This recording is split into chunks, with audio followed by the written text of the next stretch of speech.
Great. Barbara. Carol, sorry. Carol. Well, I guess I have a little bit of a different perspective because I hear a different tape when Barbara's talking. At least their children dealing in art and exploring different things and using different parts of their mind. And we may teach and we may suppress part of the brain so that the stretch is not as wide as we'd like to see it, but we can still stretch it. And I think we've all seen circumstances where people have stretched their creativity. Given the right environment and the right encouragement, adults can do that as well. So, you know, I hear just a slightly different tape running, and I think we have examples of it. Motorola is a company of engineers, and our engineering can bring us spectacular products, and it can cause us to have spectacular failures. And we have to constantly ask ourselves at the company, how do we think differently? And one of the things that we want to do in our mission as we do community outreach and we make grants to different organizations is to try to get there early and make sure the stretch is as far as it can be, and that we encourage creativity. We encourage programs that expose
So in terms of whether it can be taught or not, please notice how broad our innate demand of this capacity is. Let's give it to Mohan. So I sit at the other end of the education spectrum. I get 28-year-olds. So my problem is, can the lack of creativity be untaught? So it's a deprogramming problem that we face because of maybe what the schooling system and the engineering education and so on has done. So, but at the risk of adding a 66th definition of creativity, I have a slightly different perspective, which is a fairly, my view again, just like Carol has to sell products, I believe that everything we do and I teach marketing, it ultimately has to create value. So it's really about, and that is the metric really, that creativity ultimately has to produce value. So that is a filter that we apply. And in terms of the process that Eric was talking about, let me give another sort of way of thinking about it. And that is that when I define innovation really as invention plus application. So invention is the creation of something fundamentally new. And application, new application, is really the second part of innovation. So ultimately, value is created by something that may be new to the situation. Take Apple as a company. They really haven't invented anything. But they sure as hell are really good at applying what other people have invented and creating enormous value. So, this is an important implication of this, again, that the folks who you think who need to invent need a different sort of creativity, less parameters around them. But the folks, and for the most part, business people sit in the second bucket. They need to apply to create value. So in that context, the way I think about creativity, I teach business, is that, and I like what Carol said, that you can't paint with ideas. You don't have to paint with colors. And you can paint with concepts. You can paint with, with business, being innovative in business. So what's creativity in business? Creativity in business is Howard Schultz realizing that he could sell an experience and the creation of Starbucks. Creativity is Dell thinking about, why do we need someone in the middle I could sell directly? It's a creative way of selling something. Creativity is Nintendo realizing that there are the rest of us who don't know how to play games. And gaming is not just for gamers, and creating the Wii.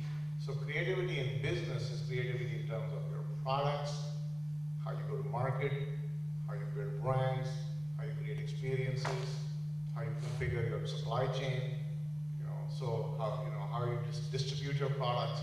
So there's a variety of dimensions on which a business can be creative. We talk about business model innovation. Google was innovative not just because it created great search, but it figured out how to get paid for it, $20 billion last